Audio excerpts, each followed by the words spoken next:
So welcome to the DC Tableau user group. I'm really excited for the group of presenters that we have today. And whoops, and here we are. So we have Nelson Davis from Analytic Vision, Sedale McCall from Purple Strategies, and Ryan Sleeper from Playfair Data.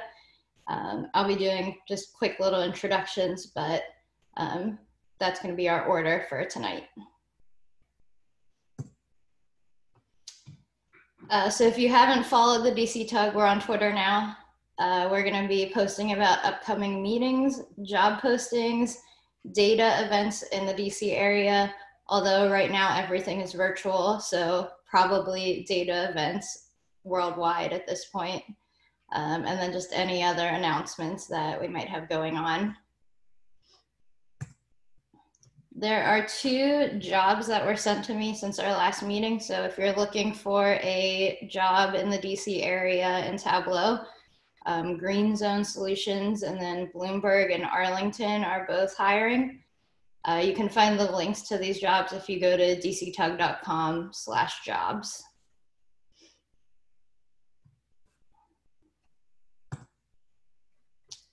Just a quick update about Tableau conference. It's going to be virtual this year, and it's still going to be those same dates, October 5th to 8th.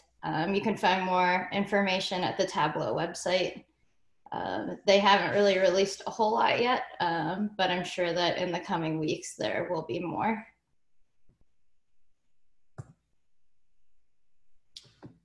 So save the date for our next meeting.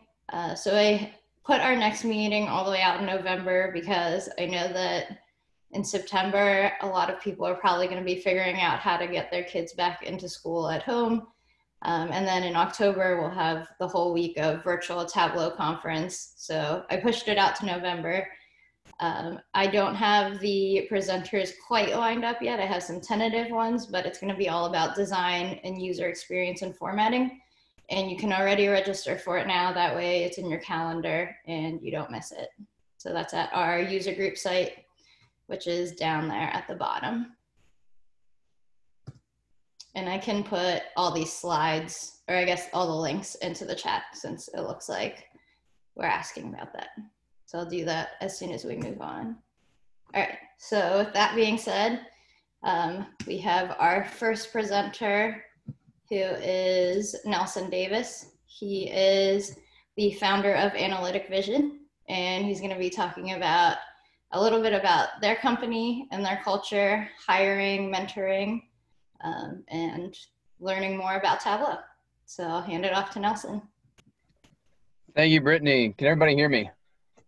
Yep, sounds good. Rock and roll. Brittany, excited to be here. Really grateful for the opportunity to present to the DC Tug today. We're going to be talking about fueling a data-driven culture with great people. And for those of you who don't know me, this is a little bit about me and how you can get in touch with me in the future if you so choose. We're really big on the ideas of culture and data-driven organizations. Left a great consulting firm to go start another consulting firm because I was so passionate about the ideas and some of the stuff that we're going to talk about today. So pumped about that. The organization I started, we're in our 2nd year here at Analytic Vision. We are all about meeting at the intersection of organizational strategy and analytic insight. And so, while we are kind of in our quarantine time, I also like to give a little shout out to my beautiful wife, Allison, and my 4 boys who keep us all very busy. If things get really loud and you hear yelling and not crying, hopefully, then everything's fine. The crying is when things get really nutty. So this is a little shout of them. We got my oldest just turned 9. And then we threw a dog in there just because we weren't busy enough. So here you go. That's a little bit about us. So today, as we get started in this great conversation, I want to kind of first caveat everything by just saying that so much what you're going to see is my opinion on how you should go about engaging great talent, how you should be engaging the marketplace. And then, as someone who is potentially looking to be hired by an organization, you'd be looking for organizations that are bringing themselves to market in the ways that we talk about here, and also some ideas for how you might mentor, how you might find a mentor, and why you would do that in the first place. And Sedale is going to talk a good bit about how to develop your kind of data and Tableau skills, and I'm going to leave most of that to him, but I got a couple little tidbits for you when we get toward the end. So excited about this conversation. When we first talk about spotting talent, so for those of you who are in positions where you're looking for great and talented people, one of the things that I really want to communicate is you should be an organization that a great candidate is looking for. I often tell people who are single, you should be the person that you're looking for if you're looking for a mate. And so you should be a person of integrity. You should be a person who's dynamic and fun and enjoys, different cultures and so forth, right? If that's the type of person that you're looking for, be that person, right? You'll then find what you're looking for out there. And in the same way, I tell organizations and groups as they're looking for great candidates, communicate clearly to the marketplace who you are and why you exist. And when you do that, great people will find you. So we're going to dive into this first part and talk about those things and start with our why.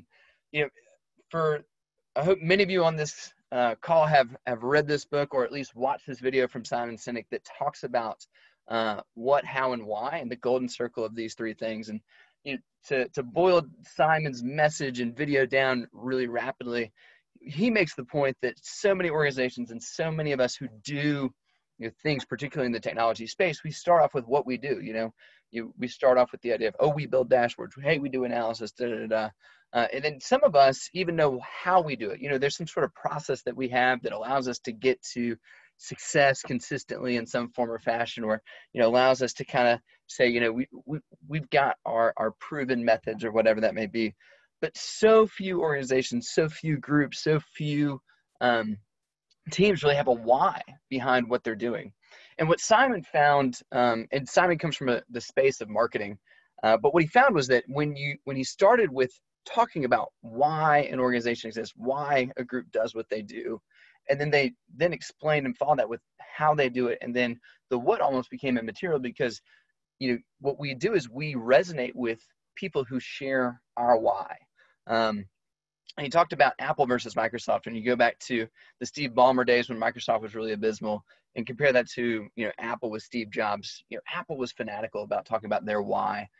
We build these amazing, we in everything we do, we challenge the status quo. That's why we exist, right? How we do that? Well, we build beautifully designed things. They're amazing to use and people love them.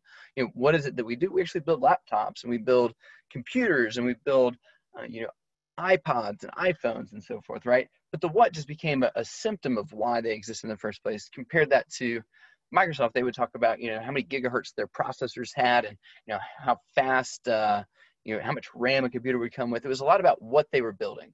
And so I'm not going to play it for you today, but the link will be in here when you get this deck. And if you've never watched Simon Sinek go through this great discussion, this one's a total of 18 minutes, but the first 4 minutes is really what's so amazing. So I would highly encourage you to check that out. And as I mentioned to you, and I look at this little infographic that we got here, and the point that why am I starting with this when we're talking about finding great talent, is this point right here. Very few people or organizations know why they do what they do. As I said in the beginning, when you know the answer to this question as an organization, as a group, as a team, and you then begin to communicate that out into the marketplace, you're going to separate yourself dramatically from everybody else that's out there. And again, almost everything you're going to hear from me today is my opinion, and I'm infatuated with culture, and I'm infatuated with how to communicate these things and how to talk about them in such a way that it resonates with the people out in the marketplace. And as I began the process of creating an organization, I asked myself and went through a lot of questions, read a lot of books, went through a lot of kind of mental exercises. And one of the things that I really wanted to focus on was this question right here: how do we want to be known? If we could flip a switch and as an organization or a team or as a group, be exactly who we desire to be, what would we say about ourselves? This concept of beginning with the end in mind comes from 7 Habits of Highly Effective People. It's habit number 2, and the idea there is simply to know that when we get to the end of whatever it is that we're going to be doing, if we were to look back, and kind of say, I would love for somebody to describe me in this way. Well, that's your personal definition of success. And so that can be the same thing for your team or for your group or for your company or your business unit, whatever that may be. What do you want to be known for? You're going to be known for something, right?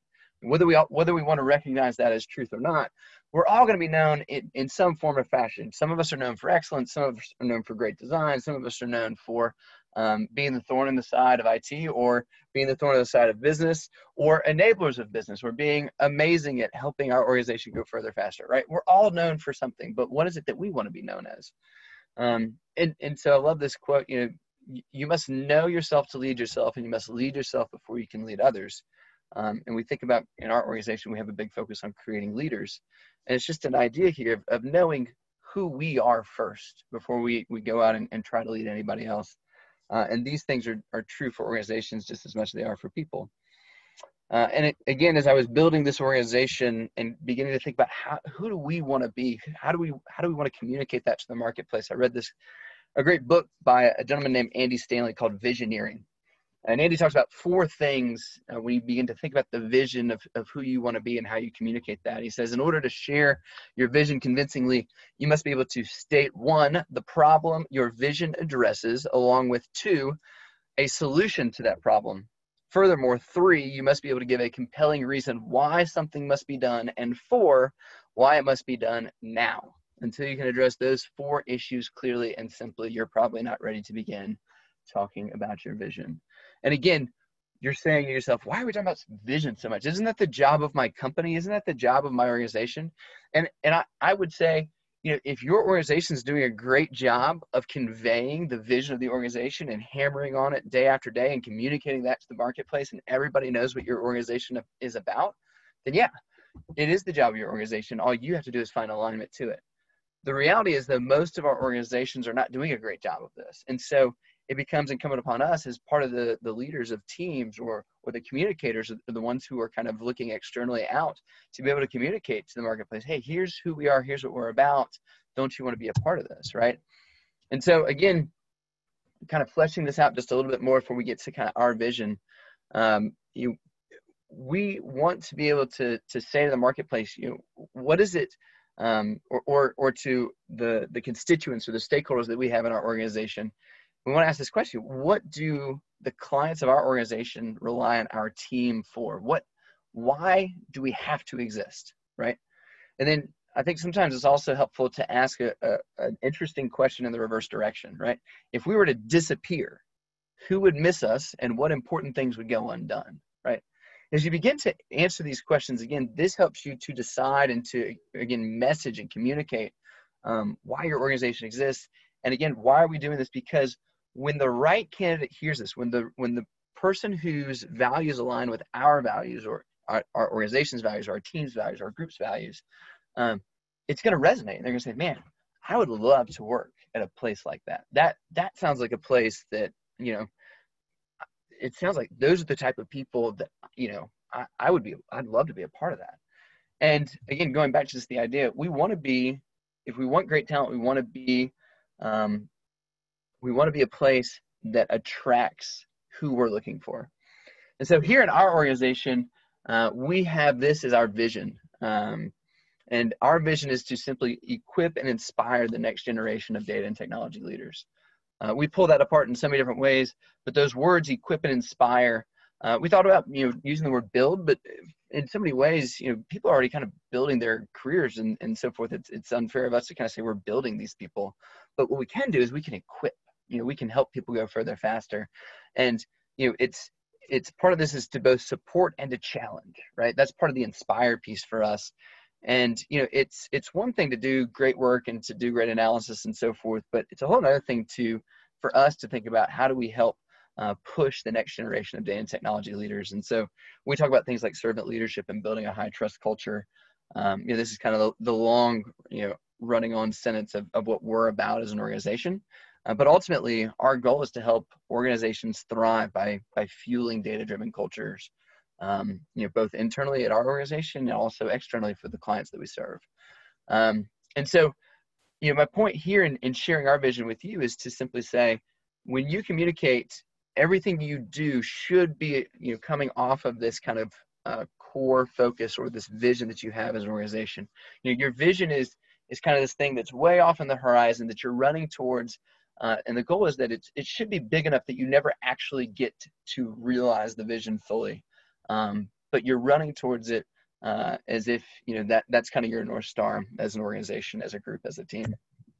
So the next piece that I think is super helpful as you engage great people in the marketplace is knowing your core values and knowing what you're about. And again, we can kind of say, but yeah, isn't that the purpose of our organization? Shouldn't we, we shouldn't be superseding our core values? And again, I would say, absolutely. If your organization infuses those core values and you can list them off without skipping a beat, then yes, you should absolutely leverage those. But again, if you're not doing that, if your organization's not doing that, there's a great opportunity for you to do that as a team or as a group.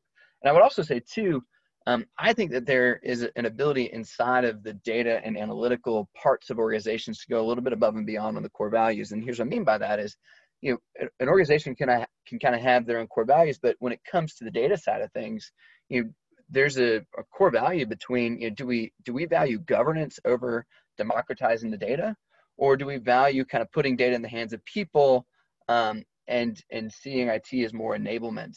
And those are two very different ways of looking at data, but there's definitely a value to be had there. And so as you think about even bringing this in as a data team, I might suggest that you could even go, add a little bit on top of what your organization might already be doing with core values. But the big piece, once you kind of figure out what your core values are, is this has to become infused in everything you do yet again, right? So we hire by our core values, fire, review, reward, and recognize our people.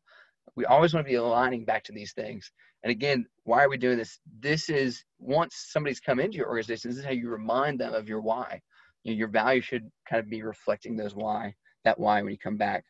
If you want to go through a process and say, man, if you're a leader in an organization or something like that, you're trying to clarify the message. I love this little exercise. Think about 3 people in the organization you wish you could clone, right? And then talk about what are the attributes, the characteristics, the qualities that make that person such a desirable person for you inside the organization.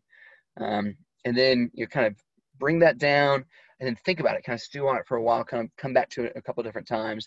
And then once you feel really good and you feel like you could message it the right way, think about hiring, interviewing, reviewing, doing your meetings and so forth, right? And again, I'm not saying you have to go over and above the organization if your organization's being very clear, but again, most organizations are not. And so as a group, as a team, what is it that you hope to value? And hopefully those are in line with your organization. I have a little bit of identity crisis because most business leaders say that you should not have more than 3 to 7 values, and yet we have 10. And yet they're kind of like my children, and I don't know which ones to get rid of. So the one that I might call attention to is just the last one. One of the things that we focus on, and again, we're talking about it today, is beginning with the end in mind. We have as a core value, finish with a legacy in mind. We're always creating legacy. People are always watching how we act and how we communicate, and do we care, and so forth. And I also know that finishing is the hardest part of any task, right? I think tasks are fairly easy to start.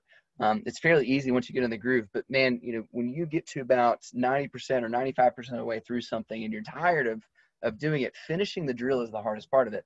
And so we make a core value that our last core value is that we finish. We run through the finish line. That's a big part of what we do here, and something that we always talk about with recruits, but also with our clients. We call this out. So the last piece that I'll kind of dive into just on how we message and how we think about ourselves is how we stand apart. If you're an organization looking for great people, you're going to be competing for them. That's just the way that that's just the way it is with great people. Great people tend to have many options. And so we want to talk about, we talk about 3 uniques. What makes us different? And so this is qualities that make your company or your group or your team ideal to your unique to your ideal customer or to that candidate. is also, once you kind of write these things down, you want to then kind of consistently message these things. Now, I worked at Slalom Consulting for a long time, and one of the things that's super attractive about Slalom is that it's a local model consulting firm. And back when we used to travel years ago, the idea of getting off the road and not having to get on airplanes in order to do great consulting work becomes very appealing when we start having a family and so forth. And so that was one of the things that they always message. We're a local model consulting firm, local model consulting firm. I can hear the words right now. And so it's incumbent for you, as you think about how you're going to attract people in the marketplace. What are the things that are going to help you stand out?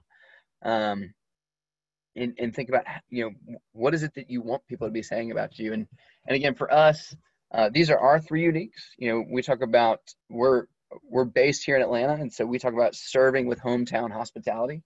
We want to create and engender that warmth that you get when you think about kind of the Southern hospitality. And it's also, a lot of why we serve our community. I'm a co-leader in the Atlanta Tableau user group. One of my right hands is a co-leader in the Alteryx user group.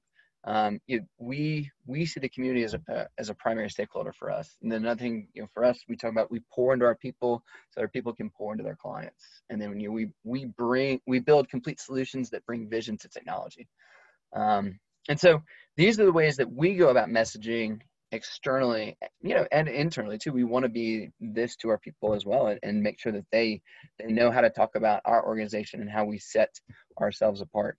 And then the last thing I would say, if you're looking for great candidates, all these things from a messaging and communication perspective are hopefully resonate with you. But the other thing too is be where your candidates are, right? Great candidates should recognize you if they were to see you on the street, and you want to be here, right? If you're looking for great people here in DC, DC Tug is where you want to be, right, Brittany? You want to be having a presence on LinkedIn and Twitter. One of the things that I think is very funny is that recruiters tend to have presence on LinkedIn and Glassdoor and a couple other places, and yet when I look at candidates, the best candidates are actually tweeting on Twitter, right? And so if you want to be found, you got to come off of Twitter and go onto LinkedIn and show some great stuff. At the same time, if you're looking for great people, you need to get on Twitter if you're perusing LinkedIn all day. Again, another piece too is, once you find somebody, start asking about kind of what's their public portfolio look like. It could be something like Tableau Public or case studies that they've done on Kaggle or something like that. And then, especially in the space of technology, I find that the candidates who can both do the technical components and also share and tell the story of the analysis, those are the ones that really resonate with us and do great, really embody what we're looking for. The last thing I'll say, and this is just super personal, you can take this or leave it. I'm just a guy, who knows, right? I'm a big proponent of never, ever, ever using the word resource when it comes to another human being. We want to call people. We call them analysts, designers, developers. We talk about resources, it kind of one-dimensionalizes another human being, and we just want to be feel like a good way to honor somebody that you're pursuing is to make sure that you communicate that you value and honor them as a person, not just for the one thing that they can do for your organization. Okay, so we've talked about how we communicate and where to be. I wanted to share a little bit about how we do the recruiting process in our organization. Again, this is us. This is just for context and reference, and we thought it'd be helpful and so forth. I've got three kind of big points. The first one is that we set expectations right from the very outset. We do anywhere between 9 and 11 steps, typically 10, for the people that come into our organization, and that process takes 4 to 6 weeks. And why do we do that? I just kind of lifted this statement right out of our introductory email. It says we have intentionally structured this process to create a high barrier for entry to our organization. Our goal is to learn as much about you as possible, not just your technical capabilities, but who you are as a human being, what drives you, how you might act as a future leader, and who you want to be as you grow and mature. We also want you to learn a great deal about our organization, what we expect from our team members who selflessly give their best so that others may benefit both now and in the future. Our goal is to weed out those that simply say they want to be here that don't intend to do the hard work that it takes to be a leader worth following. We believe strongly that we owe a rigorous recruitment process, not just to those currently in our organization, but also to those who would come behind you, who will be looking to you for what it looks like to lead with excellence. And again, our organization, we've structured it such that it focuses on both data and analytics and leadership. And so we have a particular purview. And what I found was, if we don't set this expectation at the beginning, we have the chance of losing out great candidates because they feel like the process is going to go on forever. And the way that we structure this is our first 3 steps are technical steps. So we'll do a phone interview, remote technical interview, and then do a technical test. Our next 3 steps are very focused on character and getting to know who it is that we're talking to, and kind of, what is it that they value? How do they see the world, and so forth. And our last steps are all about kind of fit and culture. I want to make sure that, if we make an offer to you, we want that to be a win-win offer. We want you to come in and be your best self and be a win for us. But at the same time, we want to be a win for you. We want you to be excited about being here, be passionate about coming into the office each day, and so forth. And so we've structured our recruitment process so that we, if you can't hack it technically, then the process ends pretty quickly, right?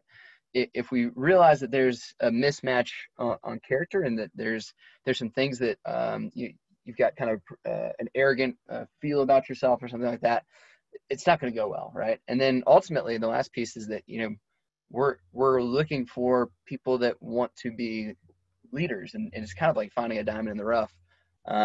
Great technical capability, but humble enough to kind of say, I don't know everything about leadership and I want to learn. So for us, it's challenging in its own way, but exciting at the same time. So there's that. The other 2 stops for us here, as we kind of wrap up how we do things, is, if you are recruiting and looking for great talent, I highly recommend don't just stop with technical tests, right? As I showed just a minute ago, you really want to test as well to the best of your ability for cultural fit. One of the ways that we do that is that we infuse our values into our process. As you take a Tableau test or an Alteryx test, we're infusing some of our core values and some of our uniques into those tests and the data that you're looking at, and so forth. And again, it emphasizes to this recruit or to this person that we're considering, we really take this seriously.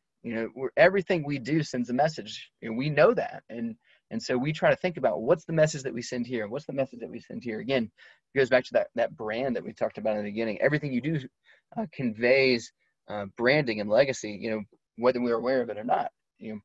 So since we are aware of it, how can we be taking advantage of it? And then at the end of each round, we ask ourselves internally 2 questions. One, is this someone I would want to lead my kids one day? That answering that question answers about 3 dozen questions.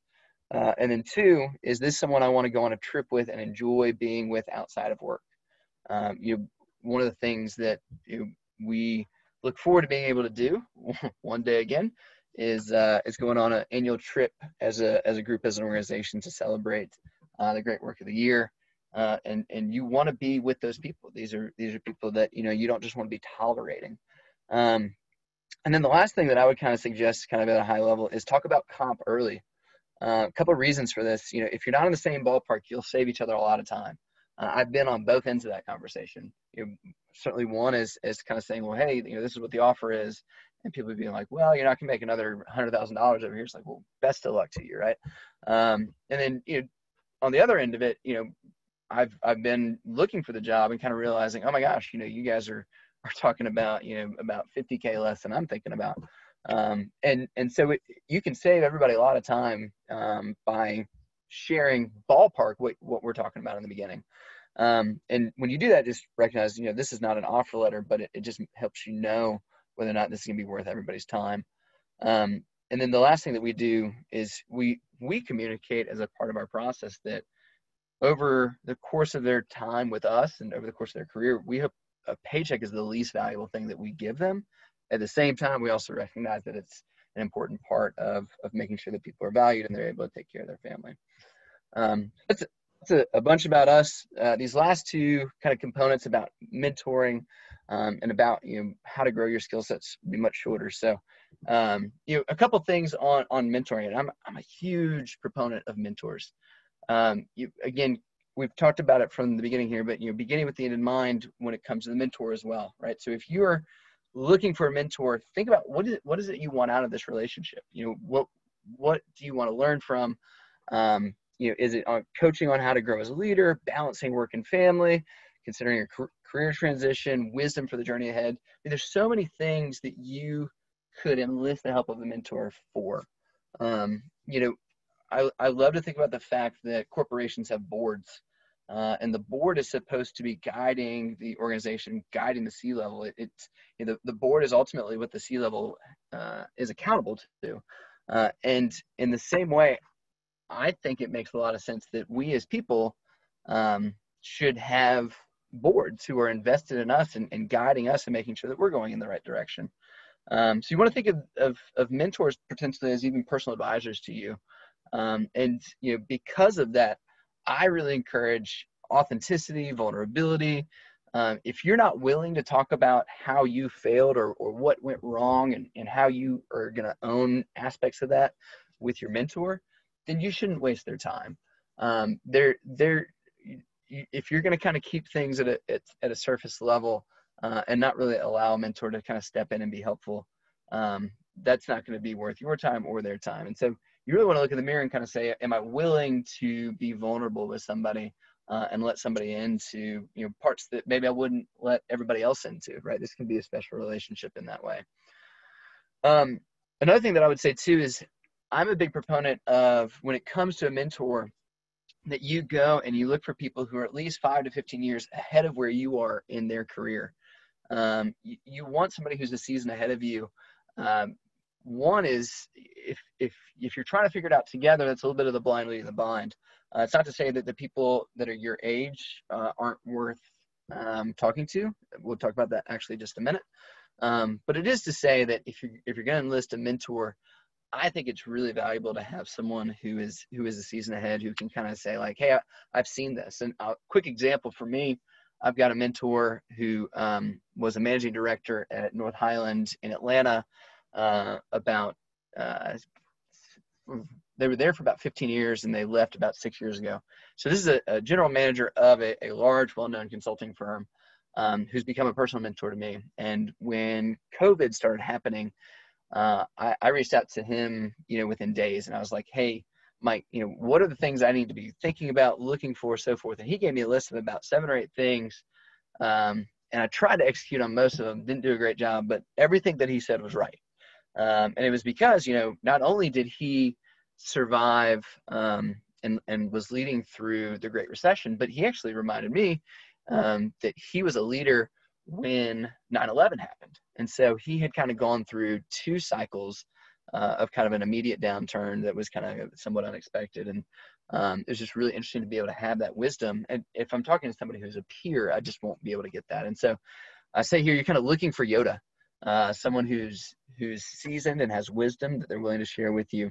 And the other thing I would say too, if you're looking for a mentor, is be super clear on what you are asking for. Hey, I'd like to meet with you every 6 weeks, twice a quarter, something like that. 8 times a year, or once a month, or whatever that may be. And ask that person, are you willing to give me the time? And then honor that time. Be very respectful when you have that. And I think the challenge here for many people is they kind of say, well, I love a mentor, but I don't have anybody in my network that kind of fits the bill, kind of as we described it. And I would just say, if you don't have somebody, talk with your group, talk with the people that you do have, and ask for a recommendation for a mentor. I really do think it's worthwhile to find the right person. Other opportunities, so kind of some of that could be kind of geared for an external mentor. This is really more geared for kind of an internal mentor. And the idea here is a mentor can help you in advocating for yourself on your team. I often think of promotion as like, do I want the next job that's up on the totem pole?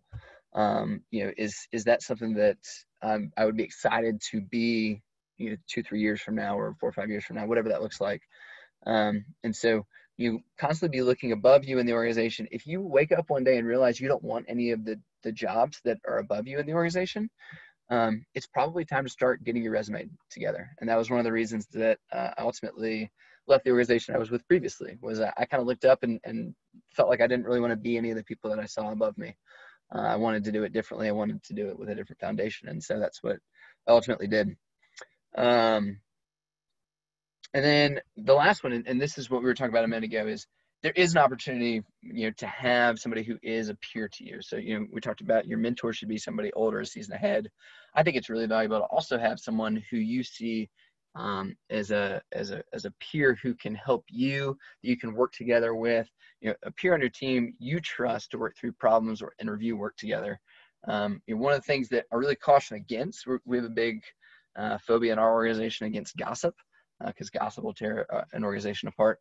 But what you do want to do is you want to be talking about ways that you can help each other grow and push each other forward. You share things like blogs and tools and ideas and methods and so forth that you're finding successful.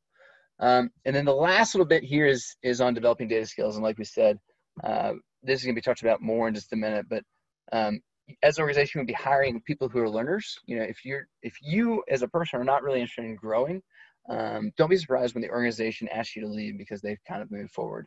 And we love this phrase here: leaders are learners. So what are you reading? Is the way you spend your free time reflective of who you want to become? Reading/learning is an investment you make in yourself at the end of the day. So just really big on constantly learning what's going on, trying new things, looking at new platforms, reading industry trends, so forth. Have a perspective. Even if you don't understand everything, have a perspective. And then, one of the other things I think is really interesting is you also have the ability to kind of decide, do I want to stay technical? I think I've talked a lot about kind of growing into leaders. I recognize as well that there's some people who don't have any desire to be a leader. And so one of the things you can do, if you don't desire to lead other people, you can go super deep on the technical side. But what I would say is help your organization by declaring, hey, I don't really want to lead people, but I really want to get, I want to be the subject matter expert on this thing, on this part of the data lifecycle. And I've included, we show this slide sometimes when we talk about the data lifecycle. What are we talking about? And again, this is super simplified. We can argue whether this encompasses everything. I know it doesn't, but it's just kind of having data and then going through integration and warehousing, cleansing quality, so forth, and then getting to a place where you're doing visualization, dashboarding, interactivity, storytelling, and ultimately getting to success. And then the last piece is, if you're going to stay technical, advocate when and where people should be leaning on you. And then the last piece is focus on what else is out there. And things like the weekly challenges, Makeover Monday, Workout Wednesday, all sorts of great stuff out there. Kaggle Data Science contests, and then podcasts. There's some great ones, videos, so forth and so on. And if I might, my good friend Nathan Cinabrini and I just released last week a brand new podcast called The Titans of Data. So if this conversation was at all interesting to you, The Titans of Data has the exact same core focus and vision as our organization, which is to equip and inspire the next generation of data and technology leaders. We've got our first introduction episode, which is 5 minutes.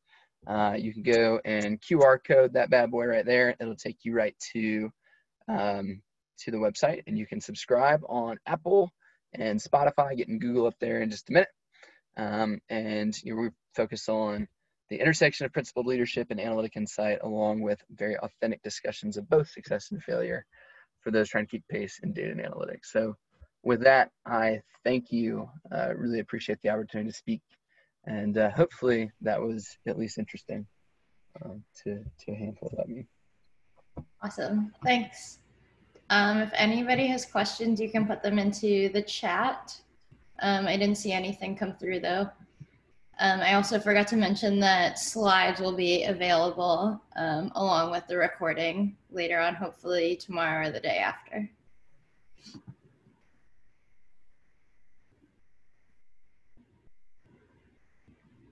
All right. So next, also you can feel free to just chat with Nelson directly if you have questions.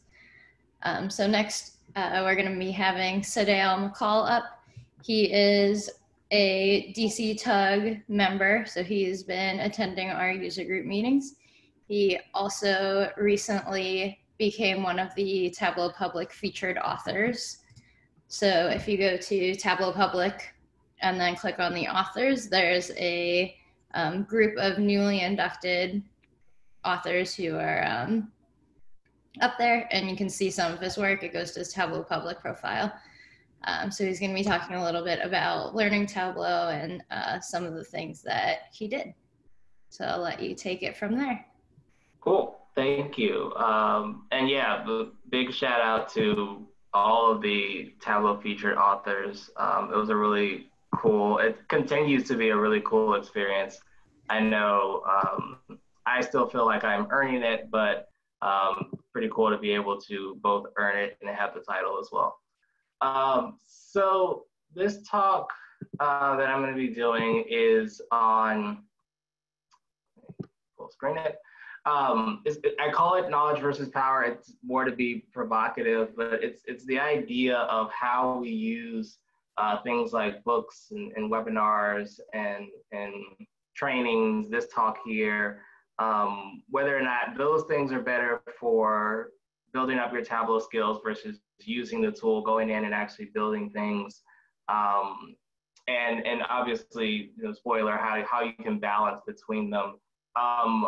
Really quickly, great job, Nelson. I am a huge Simon Sinek fan. I have my copy of Start With Why right next to me. So I highly encourage people to check that out. It's an awesome book, and there's a lot of really good things that you can gain, even, you know, in our lives as Tableau users and leaders. So really quickly, this is a pretty short-ish talk, which I gave in a previous TUG group. So I'll introduce myself. I'll talk a bit about the idea of practicing versus training. And then the balance between them is where we'll spend most of our time, so that we have a good feel for how to balance those two things together. So as Brittany mentioned, I am here in the DC area, in Alexandria, in the Northern Virginia area. I'm a digital insights analyst, which is a long-winded way of saying I answer this question for my company and the clients and issues. What are people saying about us? What are people saying about our business, about the industry? And we use digital data to pull those things together. So it might be social media, it might be web analytics, it might be online reviews, wherever you can scrape data online, we pull that in, and we use Tableau a fair amount to pull those things together and to tell these good data stories. I started joining the Tableau user group meetings around 2019, partially because I had just heard about them, partially because the building pre-COVID where they had meetings was about a block away from my old job, which was awesome. So I spent a lot of time there. I did get certified back in June. For those that remember, we had 90 days free on the Tableau e-learning, and that allowed people to use the e-learning for free. And the e-learning is kind of the textbook for the certification. So I took advantage of that and got certified in June. If I'm not talking about data viz online, I'm talking about sports most likely. I do dabble in wine, and then most of my businesses are in health and wellness. So those are some of the cool non-Tableau things that I'm interested in.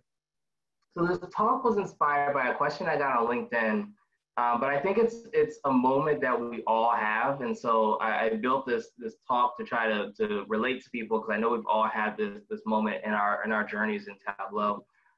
So say you go to a Tableau user group meeting, you can go to a VizConnect session. VizConnect is a series of webinars that happens on Fridays. And you hear this talk from someone like Jeffrey Schaefer, who's a Tableau Zen master. He also authored the Big Book of Dashboards, which is a fantastic resource. And if you've seen any of his trainings, they tend to be tip heavy. So you get a lot of really great tips out of his discussions.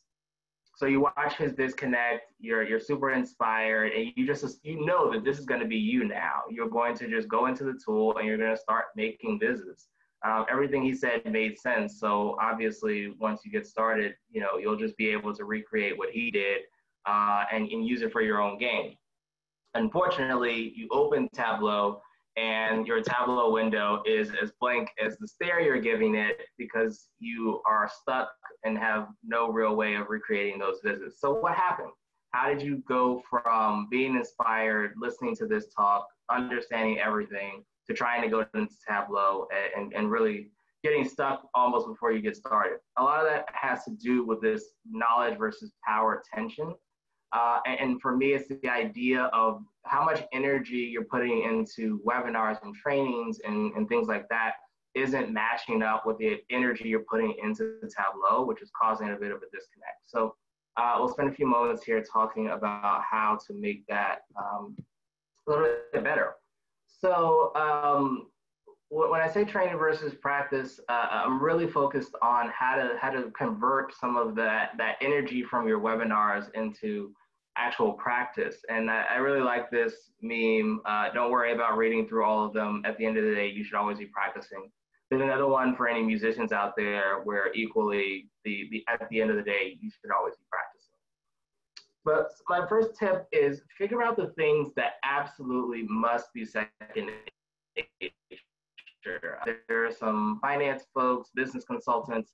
So, you know, a lot of the time, the work that you're doing, business dashboards and things like that, require some level of calculations. There might be some parameter actions, things like that are just kind of core to the things that you build and the things that you design. So no matter what that is, make sure you have those listed down and then practice that before you do anything. So I would not look at another webinar. I would not go to another video without making sure that you can do those things. Like almost, I always say, like, you should be able to do it without Tableau. You should be able to, in your mind, open Tableau, go to the sections that you need to go to and build a parameter with your, mentally. And once you have that down, then you'll have some of that energy necessary to take that next step. The next step I would say is figure out what's useful to you or just interesting. It doesn't have to be specific to the work that you do, but if you're interested in radial charts or you're interested in other graphs, Pareto charts, things like that, find a place where you can save those things. I actually got this tip from Lindsay Betzendahl, who has a monthly challenge called Project Health Biz. So if anyone's interested in health and wellness data, it's a really great way to practice with that information. And then she gave me this tip, which was, she doesn't know everything that she needs, that she builds. A lot of times she just saves them and then she knows where to go. So whether it is a YouTube playlist that you set up, whether it's favoriting things on Tableau Public or, adding bookmarks, create an RSS feed, whatever it is, have a repository of the things that you need to learn. And then instead of having to memorize them, you could just go to it. I know for most of us, there's not going to be someone behind you as you're building a viz. You'll be able to create the viz by yourself next to your personal computer. So don't feel like you need to have everything in your mind. Now, obviously, if you're interviewing, if you're doing a technical interview, you'll need to have the core things down. So I will go back to number one and make sure you have that down. But more than likely, you'll be able to save the things that you need and refer back to it when you're creating the biz. The next thing I would do is take a training break and just make for a while in Tableau. I'm actually sort of in the middle of one now. I have done some of the speaking things. I spoke last Friday and earlier in the month, but other than that, I really haven't done a ton of meetings or webinars, and I've been just kind of in Tableau playing with some data. I have a biz that I'm hoping to get out this week on food deserts, and so it's really an idea of trying to make sure that you're spending more time in the tool. But I think it does two things. I think first, it allows you to see what you do naturally. So what are the types of business you make by yourself without thinking about it? What are some of the design elements that you gravitate towards? What are some of the ways that you create business without thinking too much about it, or some of the things that you go to automatically? And then two, it helps you define your gaps. So if there are things that you want to build that you get stuck on, if there are set animations, or if you want to create some design element, you're really not sure how, you have to look it up. Those are things that might be worth it for you to learn and to build around. And so From there, you can kind of create your list. And from that point, you now also know the kinds of webinars that are most useful to you. So if the November TUG meeting that's around design and formatting and things like that, if that's something you need to build a skill set on, then that's something that you should attend versus another event. And then when you do go back to trainings, really think about the sort of paths and certifications and things like that that give you some hands-on practice. So I really like the e-learning because it gave me, every module came with an activity, so you could do the activity and learn while you're going. And obviously the e-learning is also a pass, so you can take you can get a badge based on taking all the analyst tracks or the designer tracks or community steward, whatever the case may be. You can take a series of things instead of taking a 1-hour webinar. The other thing I highly encourage, even if the meeting itself is not focused on action, use some of the trainings during the hour to either take back with you or do it in real time. You know, we're all at home now, so you can open up Tableau where you are and do some of that work. I know Ryan's going to give a great talk shortly where he's going to show toggles. And so if you don't know how to do toggles or you're interested in doing it, I would encourage, if you can, pull out Tableau and either take notes, or if you can work while he's working. That's a great way to learn those things and build the skills, not just kind of watch him build these things that he already knows how to do. And then my last tip is find what works for you. I am huge on books. I have my copy of Storytelling with Data also here. I enjoy looking through books and because I can go at my own pace rather than a video that might be moving too fast for me. But if you're someone that doesn't learn with books, don't get this book. If you are someone that learns better with videos or having someone walk it through with you, or even like instructor-led courses, find the thing that works best for you and then use that to build your skill set. Otherwise, it's not going to work anyway. If you don't read and retain that well, then books aren't going to work for you. On the flip side, if you don't listen and retain as well as you do reading, then obviously books become a better thing for you. So just wrapping up here, not everyone learns by doing, but everyone does after learning. What I mean by that is there are a lot of people that do learn by doing, so they just go into Tableau, or if you're coding, they'll go into your worksheet, whatever your notebook might be, and you just, you can break things apart, put them back together, and that's how you learn, and that's fantastic. But even if you're someone that learns through courses and reading and things like that, it's really important that you take that information and then go and learn. We're in a really technical specialty, and I love that fact, but I liken it to exercising. Like, you could read anything you want about push-ups, you could watch all the videos about perfect push-up form, you could do whatever. But until you get down and start doing push-ups, you're not going to get any better at it. Trust me, lots of people will be more fit if you could just read about push-ups and get better at them. So same as with Tableau. You can do all the reading you want, you can do all the watching you want, but at some point you really do need to get into the tool in order to build that skill set. So I highly encourage, Nelson put them up. I'm going to add that to this slide because I think it's so important. Makeover Mondays, I definitely love. Workout Wednesdays. Workout Wednesdays are better if you're a little bit more intermediate, because the challenges tend to be a little more challenging there. But also the monthly ones. Iron Quest is great. Project Health Viz, as I mentioned. If you're into sports, there's Sports Viz Sunday. There's a ton of challenges out there, and all by really great people. So you could do a viz every single day. If you would go with all those challenges, but you need that rhythm. You need to be able to get into the tool and start using it. So that's definitely how I would encourage you to do it. And you'll find your balance between learning and doing. I find personally, most of the people I talk to and most of the people that ask me questions about this tend to be webinar heavy. So they do way more webinars and videos than they do practicing. So that's why I geared this talk towards getting back to a better balance. But if you're someone that's constantly in Tableau and constantly getting stuck, you might need to go back and do more webinars and things like that, so that you can build your skill set or take things to the next level. Look at blogs and things like that. Also, when in doubt, ask the data fam. I am a huge, you'll find this on Twitter. I am a huge fan of everyone in this community. It's an amazing community. They're all are really, really helpful people. They're always around to answer questions. Everybody, I mean, there are Tableau social ambassadors who's, they make it their responsibility to go on and help people.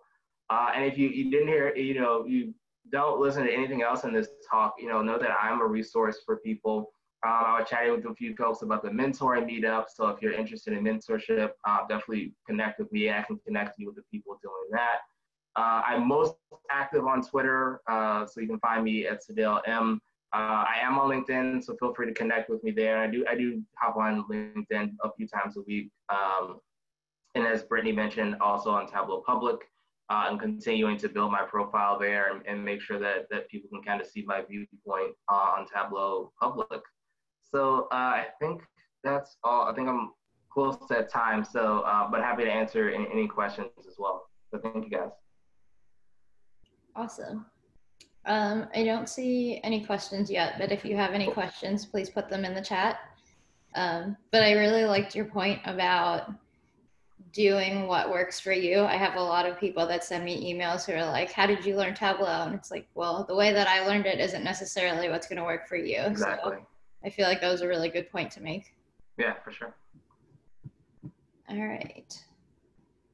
So no questions, but feel free to put anything in the chat that you think of. You can answer them in the chat. And with that, we're going to move to our last speaker, who is Ryan Sleeper.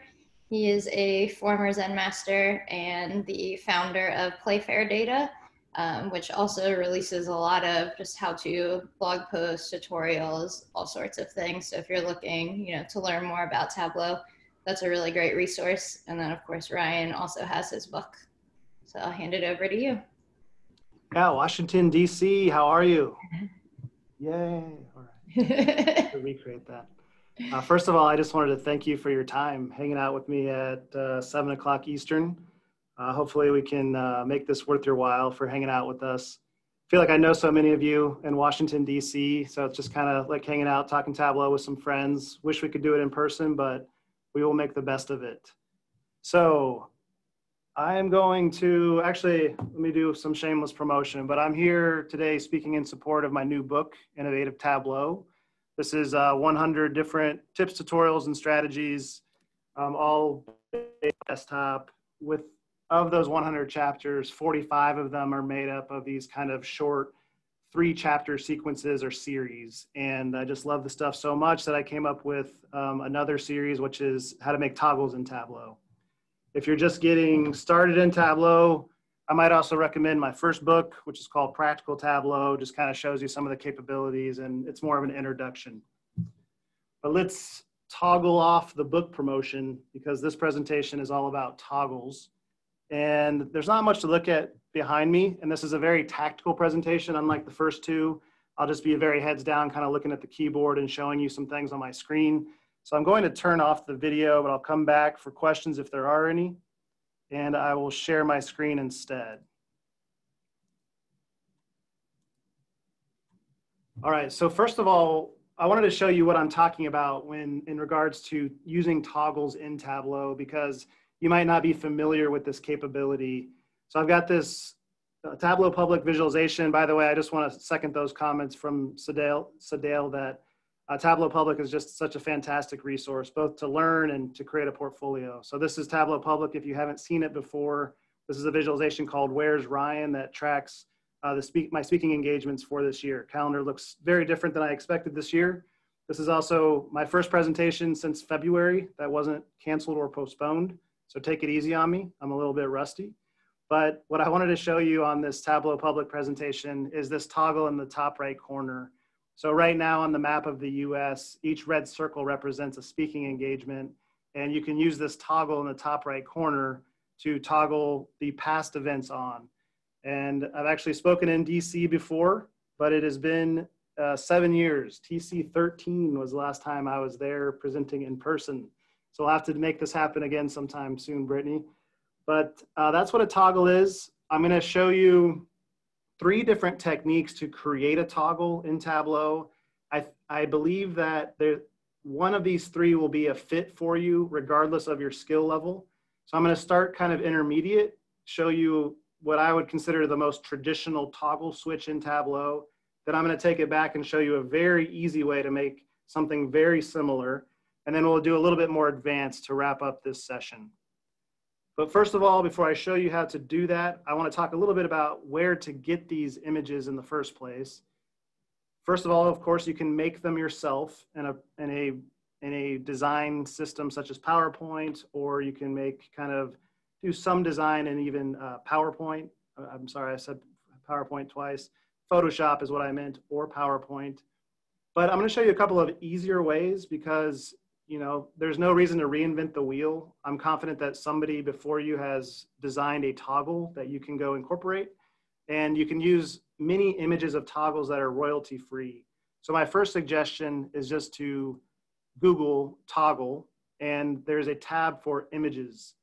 For the best results, I recommend you search for an image type of PNG. What that file type means is that the background can be transparent. So here on the screen right now are just several different toggle examples. And if you see any that have this kind of checkered background, that's showing you which aspect of the image is going to be transparent.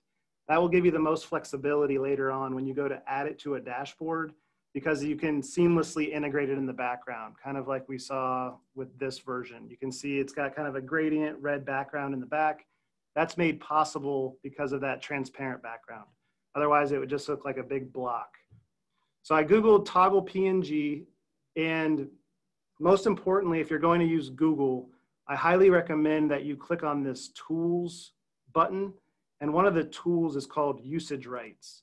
And this will filter your outcomes based on different permissions that people gave to these images. So notice by default, it says not filtered by license. So meaning it's showing you every single image that it was able to find, whether or not you can legally use that image. But you can kind of tailor these outcomes to tabled for reuse, or labeled for reuse rather. See, we've got fewer images available to us, and then labeled for non-commercial reuse. So if you're looking to reuse one of these images, but you're not trying to make money off of it, there's usually more options available to you if you click labeled for non-commercial reuse. But just to be safe and to give you the most flexibility possible, I prefer to use this website called thenounproject.com. And I've again searched for toggle. This website, this is a paid service, but it's very reasonable. You can buy an individual icon for as little as $3 a piece, or I have an annual subscription to this for $40 for an entire year, and I can download as many icons as I would like, and they're all royalty free. And one of the nicest things about this is you can download the file as a PNG so that it automatically comes in the best possible format for you. As you can see, quite a few toggle options here. I can just click on one. Maybe I like this toggle with the Kanye shades on. And I can change the color if I'd like. I can change the file type, and then I can download it and start using it right away, royalty free. The next thing I want to show you is where do those toggles go after you have downloaded them. There's a special place when you download Tableau that is automatically installed on your computer. It's called My Tableau Repository. And you can find it by navigating to Documents and then My Tableau Repository. And within your Tableau repository, you'll see a folder called Shapes. You click into that Shapes folder. Each folder within that Shapes folder will be a Shapes palette later on in Tableau Desktop. I'll show you that in a moment. But whenever you click on the Shape marks card, you'll see a series of palettes, and those are all associated with the images within these folders. Well, some people aren't aware that you can actually add your own folders and your own images into your Tableau repository. So before this session, I went ahead and put 2 new folders into my Tableau repository called Toggle 1 and Toggle 3. And those contain the images that I will be using during this session. All right, so over to Tableau Desktop. I'm going to show you, again, this is kind of the intermediate version of the toggle. And by the way, this presentation is very tactical. I'm going to kind of be dragging and dropping on the fly here in Tableau. I don't even have any slides to share with you. But that being said, I don't want you to feel like you have to take tedious notes throughout this presentation. For all three of these toggles, I have a corresponding blog post as well as a video tutorial if you're interested in learning those. And I've got a shortened URL for each one. So this first example is playfairdata.com/toggle1. The first step, I'm going to make a new sheet called toggle button, and I'm going to make a parameter. My preferred way to make a parameter is to right click in any blank space on the data pane and click create parameter. And I will call this my toggle parameter. And the data type is a very important distinction whenever you're creating a parameter.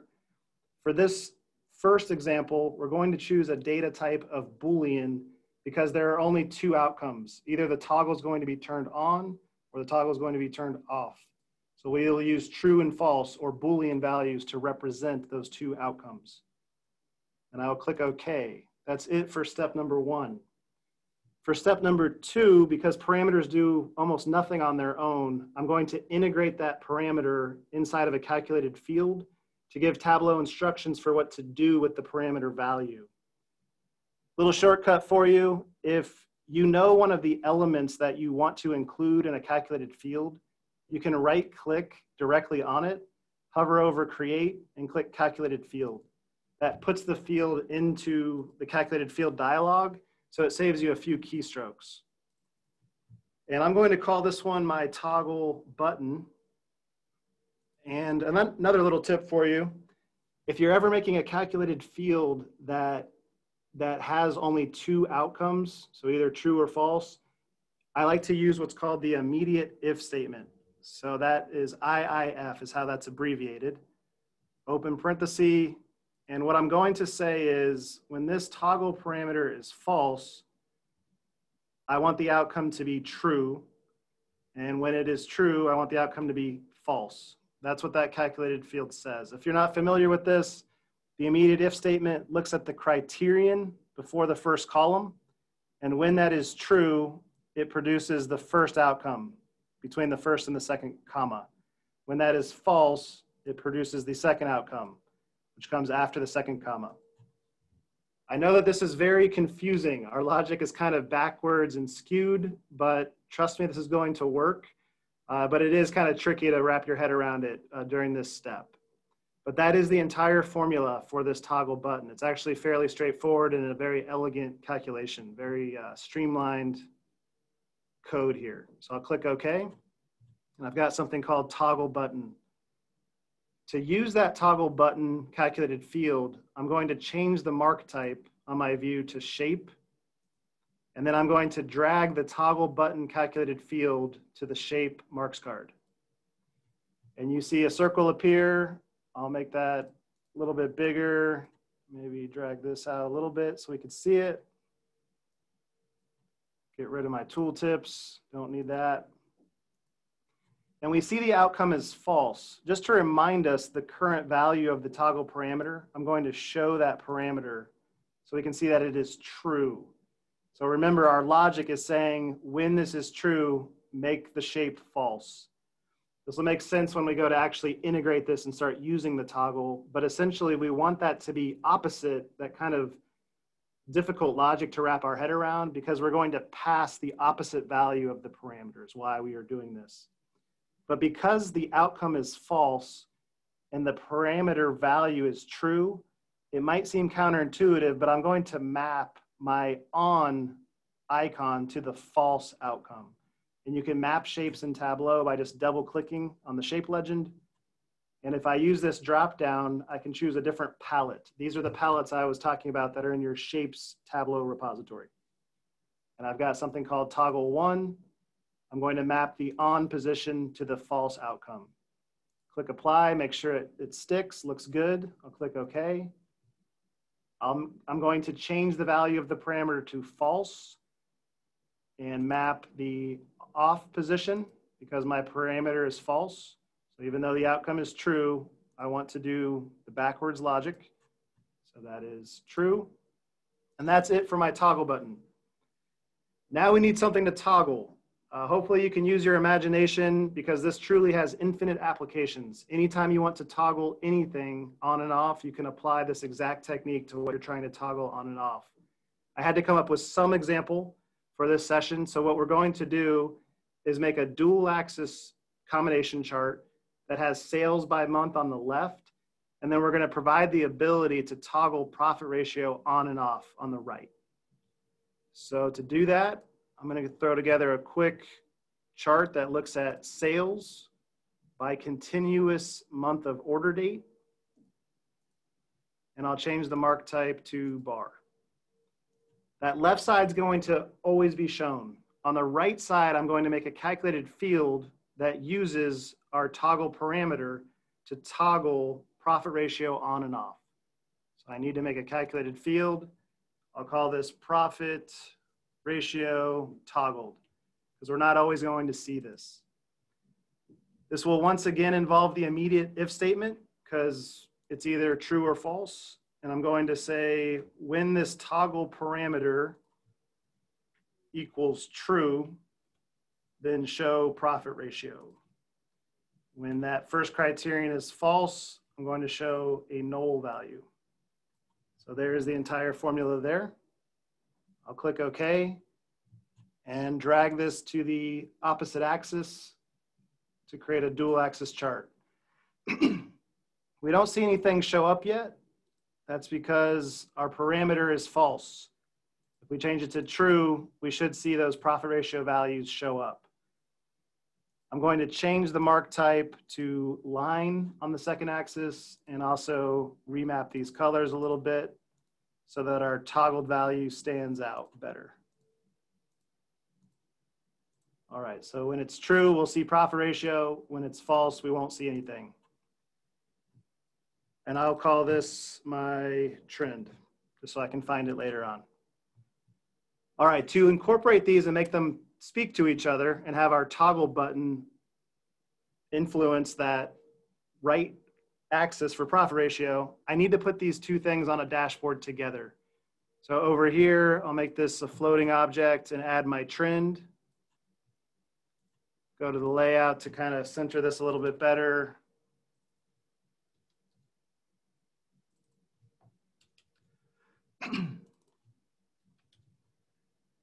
And I'll keep these on the view just so we can kind of see how things are changing. I'll at least keep the parameter, excuse me, the parameter control on the view. And then I will also add my toggle button to the view. Don't need that label. Kind of make this fit the entire view. And maybe I'll put that over here on the right. And maybe I'll also throw a little text box that says what it's going to toggle. So this is going to be toggling my profit ratio. Right align that. All right, so we've got the foundation laid. Now to make these speak to each other, we're going to use a parameter dashboard action to pass that value of the parameter and toggle the right side on and off. To do so, you click dashboard in the top navigation, click actions, add action. This is a change parameter action. And the logic is fairly straightforward. We're just saying if you select or click the toggle button, I want you to pass the toggle parameter value. I'm sorry, I want you to influence the toggle parameter value. And we're going to pass the toggle button value. You confused yet? All right, it's actually pretty straightforward. There's only one option, so I knew which one to pick. And I'll click OK. Click OK again. You don't see anything change, but now if you were to click on the toggle, it passes the value of true to the parameter, toggling, not only changing my parameter control, but toggling the right side on. Turn it off. I had to click to deselect it. That's an important distinction. I'll show you how to clean that up in just a moment. And then on the second click, it toggled it off. So there's two things. That's already great. That's kind of the traditional toggle switch. For time, I just showed you how to link that to one chart, but you could actually link that to as many charts as you'd like. So you could have a series of 10 different charts and you could be toggling or filtering things on and off across all 10 charts with just the click of a single button. But there are two things that I don't love about this. First of all, when I click on it, it has to first deselect it. before I can click on it again to have it run the action. Also, it's pretty subtle, but there's kind of a weird black border around the selected object. I'm going to show you a very easy trick to fix both of those items. You go to Dashboard, Actions, and you add a filter action. And this is the easiest possible way to not select objects with dashboard actions. Little known trick, but you click toggle button and it runs on select. If instead of targeting the sheet on the same dashboard, I target the actual underlying sheet, so the sheet called toggle button. So it's as simple as that. That's the entire dashboard action. Now if I click OK again, now notice when I'm clicking on it, I don't have to deselect it. It also doesn't have the black border surrounding it. So that's toggle approach number one. Before we get too carried away, I'm going to show you the easiest possible way to make something very similar, because I'm trying to work smarter, not harder over here. What I'm going to do is make this trend 2 times. So I'm going to just duplicate what we've already done. I'll call this first one view 1, the second one view 2. And with this one, what I'm going to do is have each of these views represent one of the toggled states. So when it's not toggled on, I want to show just sales by month of order date. When it is toggled on, I will show both sales and profit ratio. To clean this up though, I'm going to hide the right axis. All right, so we've just got 2 views individually. And then for toggle number 2, I'm going to add view 1 to the view. I'm going to go ahead and make this the same dimensions as the first example.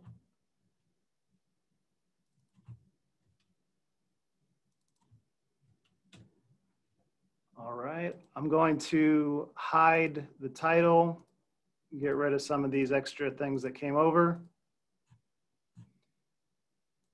And here's the trick to this. So for the second view, or the toggled on state, I need to add a floating layout container. Layout container can be either horizontal or vertical, because I'm only going to place a single object inside of it, so it doesn't matter on the orientation. I'll just pick horizontal, because it's the first one.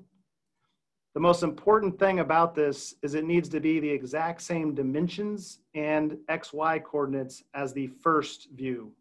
So that was 600 wide by 400 high, and in 200 pixels on the x-axis and down 200 pixels on the y-axis.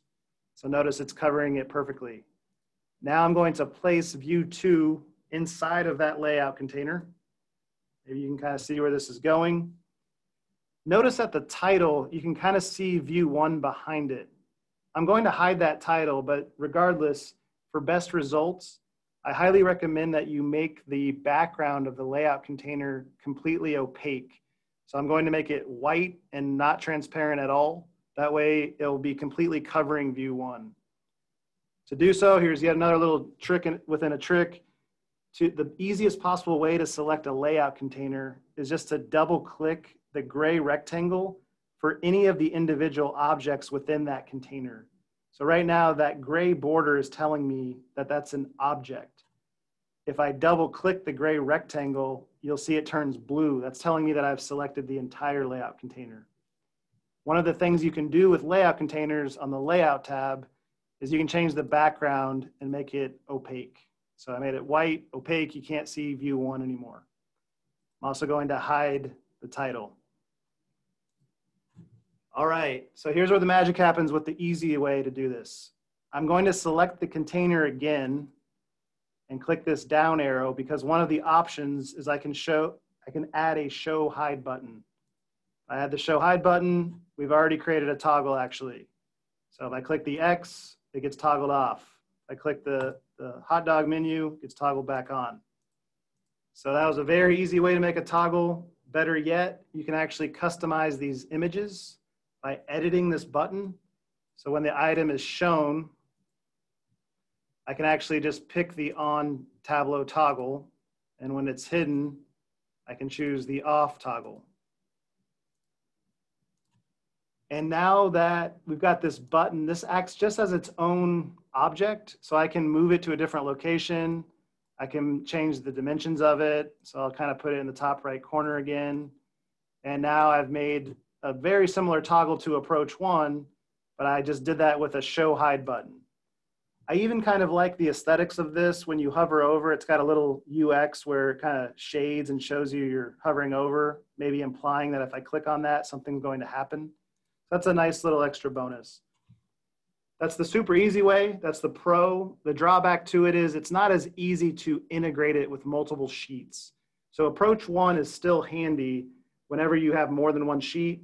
But if you're looking to just do a simple toggle, one of the things I like to use this for a lot of times is to show a graph as the default state, but then I'll toggle on the detail. So that's a per sheet basis. You click the toggle and then a text table will show up, for example. It's a great way to kind of ease the transition between people that are used to looking at things in Excel. All right, so that's the easy way. Now we're gonna do the hard way. This third option, I'm being a little bit lenient with the definition of toggle, because what I'm going to show you how to do is make a little toggle switch for cases where you've got more than only two outcomes. Traditionally, toggles are thought of kind of like a play and pause button, for example. That's a good example of a toggle where you're just flipping between Boolean values. But for this third example, I'm going to show you a user experience where you can toggle on one item at a time, even if you've got more than two choices. Again, you can use your imagination and apply this to any scenario that you would like to, but so that you can follow along using the sample superstore data set, I'm going to use the category dimension from the sample data. So first step, once again, is to create a parameter. What I'm going to pretend or do in this use case is allow the user to choose from one of the three categories. So my parameter is going to be made from my category dimension. To do so, I'm going to right click directly on category, hover over create, and choose parameter. That's another little shortcut for you. What it does is it automatically populates the allowable values of the parameter with the dimension members in whatever dimension you created it from. So I created this parameter from the category dimension. It automatically populated furniture, office supplies, and technology for me. I'll click OK. The next step, this is going to be a handy Boolean filter. So very simple formula, but I'm going to make a calculated field, and I'll call this category equals category parameter. And that actually is the entire formula. So category, the dimension in my data set, equals the category parameter. The orange color coding is telling me that that is a field in my data set. The purple is telling me that that is a parameter in my data set. I'm going to click OK. And next, I'm going to kind of lay the scaffold for these three, what will eventually be buttons for each of the three different categories. So I'm going to place the category dimension onto the column shelf and change the mark type to shape. And I'll again make this a little bit bigger so we can see it. Get rid of my tooltips. And maybe bump these up a little bit. All right. So next is the formula that really makes this technique go. We're going to create a calculated field that generates each of the three shapes. But the reason I consider this to be more advanced is we're going to do some kind of a fancy technique that I call button swapping that will allow us to show two different buttons for each of the three categories. We want a button that shows furniture when it's selected and a button when it is not selected. So 6 scenarios altogether is what we want to map. So I'm going to make another calculated field, and I'll call this my category shape. And the formula is going to be category equals category parameter, our first calculated field, plus category. And this will temporarily break on us. Whenever something's not working, Tableau will give you this error message. It says this calculation contains errors. It says we can't add Boolean and string values. The issue is, notice the icon before our calculated field is T pipe F. That's Tableau telling me that the data type for that calculated field is Boolean. Category, on the other hand, is a string. It's preceded by this ABC icon. Very simple fix for you. Just go in front of the Boolean value and type str. That will convert it to a string. And therefore, Tableau can add a string to a string. We're basically taking the category dimension member, so these 3 words, and we're concatenating either a T or an F before it, is what we're doing so far. I'll click OK. Drag that field to the shape marks card.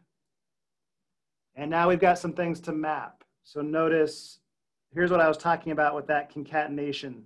We have F for, and then office supplies. F for false, and then technology, and then T for true and furniture.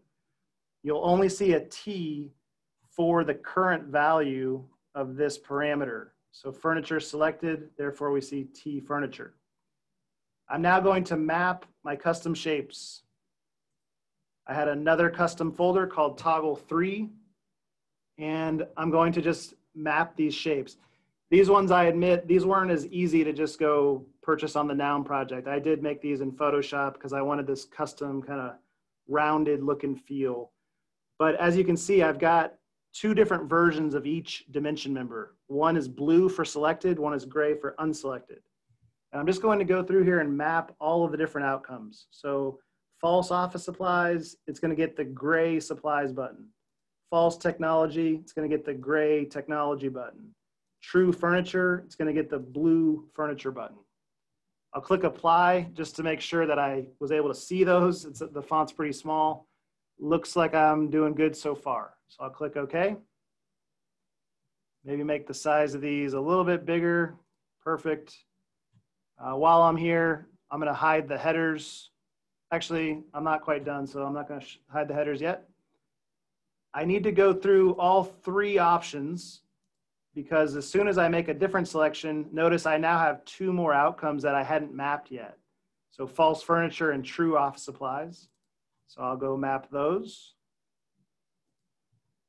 So gray for furniture and then blue for supplies. Click apply again, make sure I'm still good.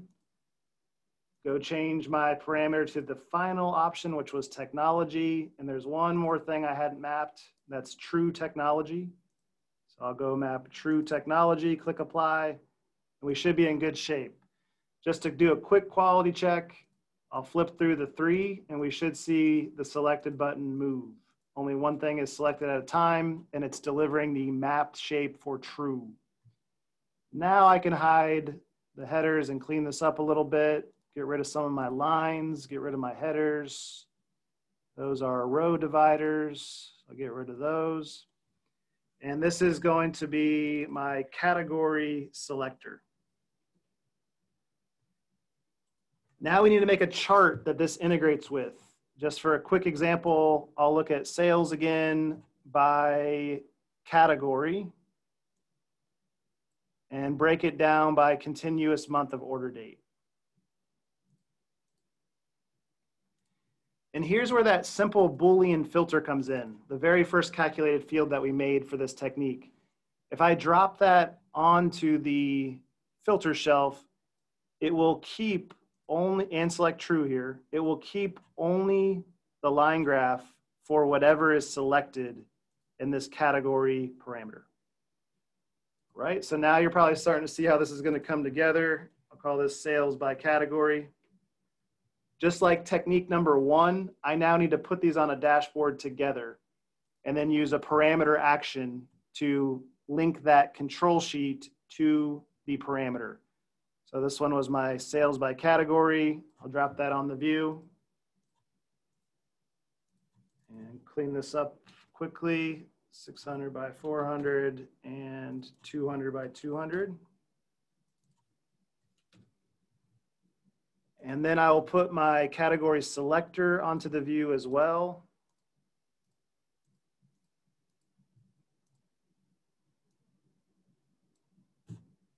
Call that good. And then to link these together, the last step is to make a dashboard action. So dashboard actions, add a parameter action. And for this one, we're going to say, if you select or click the category selector, we're going to target the category parameter, and we're going to pass the category dimension. This logic is a tiny bit trickier just because there are two different things to pass. We're passing the raw category dimension, not the category shape, because remember that has a T or an F preceding it. So that would break it. It wouldn't match up. We want to pass the category dimension. Click OK, click OK. And now if I choose a different item on the selector, you can see in the header that it is filtering to the proper category. One more quick fix and tip. I'll leave you with one last tip here.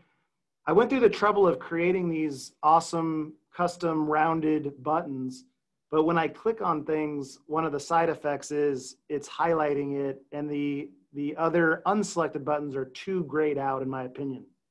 Well, the fix for that is actually the same fix as technique number 1. If I go to Dashboard, Actions, and add a filter action that runs on select for my category selector buttons. But here's the key to it. You have to change the target sheet from not the dashboard that you're on, but the underlying category selector sheet. Now, if I click OK, click OK, I'll go to presentation mode for the grand finale. I can click through these, and I've just created this custom toggle solution with even when there are more than 2 options. And toggle number 3, it also works across multiple sheets. So I'll stop there for just a moment. I assume that everybody just burst out of their seats and I'm getting a standing ovation at home. At least that's what I'm going to envision in my mind. I'm going to leave you with just a couple more resources. If I can click under Zoom.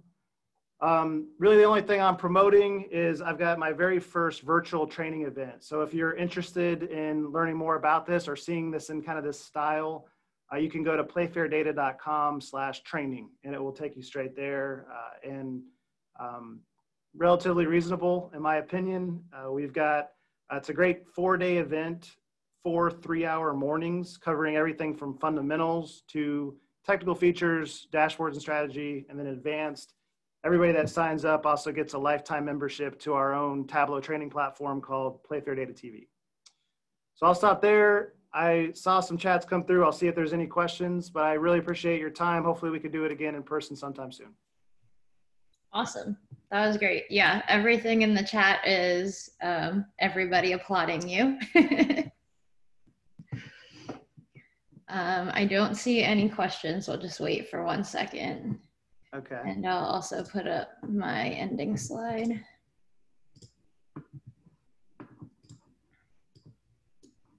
All right. So thanks for joining us. If you want to find out more information, you can go to dctug.com. You can also visit the user group page, which will have all of the future events, and then also our Twitter at dctug. If you're interested, I guess you can't really host right now, but if you're interested in presenting, or I guess there could still be sponsorship opportunities, email me at washingtondc.tug@gmail.com. And I think that's it. I don't see any questions. All right. So thank you, everyone. Thank you to the speakers. That was a really great lineup. And I hope that everybody enjoyed it and found some useful information. We'll see you in November.